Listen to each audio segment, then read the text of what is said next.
Alors on parle beaucoup de la smart city, la ville intelligente, mais ce qui est important, c'est les gens dans la ville, c'est-à-dire les usages que les gens en font. Au-delà du numérique, retour à l'humain. Évidemment, l'humain est très concerné par cet écosystème numérique dans lequel on rentre, avec la voiture autonome, avec les maisons intelligentes.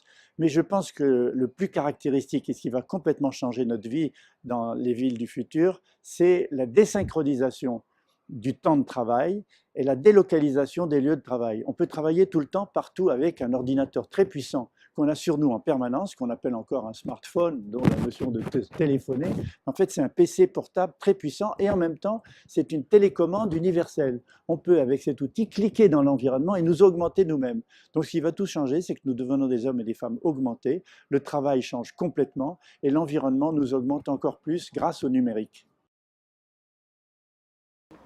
D'abord, il faut savoir de quoi on parle. Quand on parle d'intelligence artificielle, aujourd'hui, on a dépassé ce stade, on est dans ce qu'on appelle le deep learning, la capacité pour les machines d'apprendre entre elles, de reconnaître les visages, de pouvoir traduire en temps réel.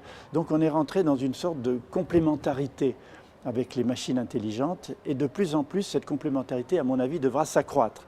C'est-à-dire que plutôt que d'en avoir peur, pour les métiers d'école blanc, les avocats, les notaires, les journalistes, les professeurs, il faut apprendre à travailler dès maintenant avec l'intelligence artificielle pour pouvoir nous augmenter nous-mêmes.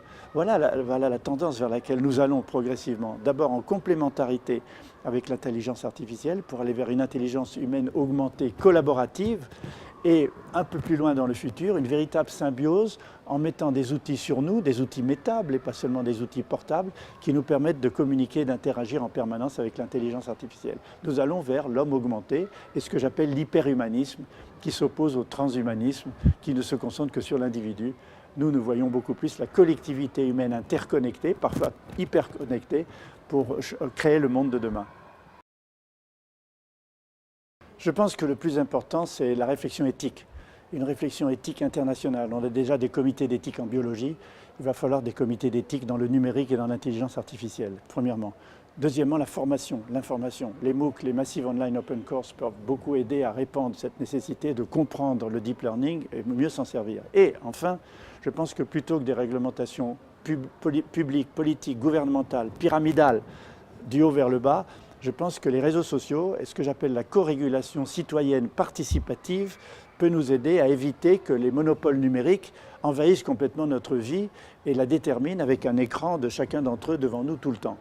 Donc je pense que la tendance qui est en train de se créer, c'est d'aller vers ce que j'appelle l'hyperhumanisme, c'est-à-dire être des hommes et des femmes augmentés, avec un cerveau différent, parce que des nouvelles cases de ce cerveau vont se développer dans l'avenir, qui aujourd'hui sont inhibées par la concurrence, la compétition et l'égoïsme, comme l'empathie, l'amour, la solidarité, la générosité, le partage, l'écoute de l'autre, grâce à l'intelligence artificielle, de même que la machine automatique a libéré des énergies chez l'homme pour aller vers la création, la créativité, la science et l'art.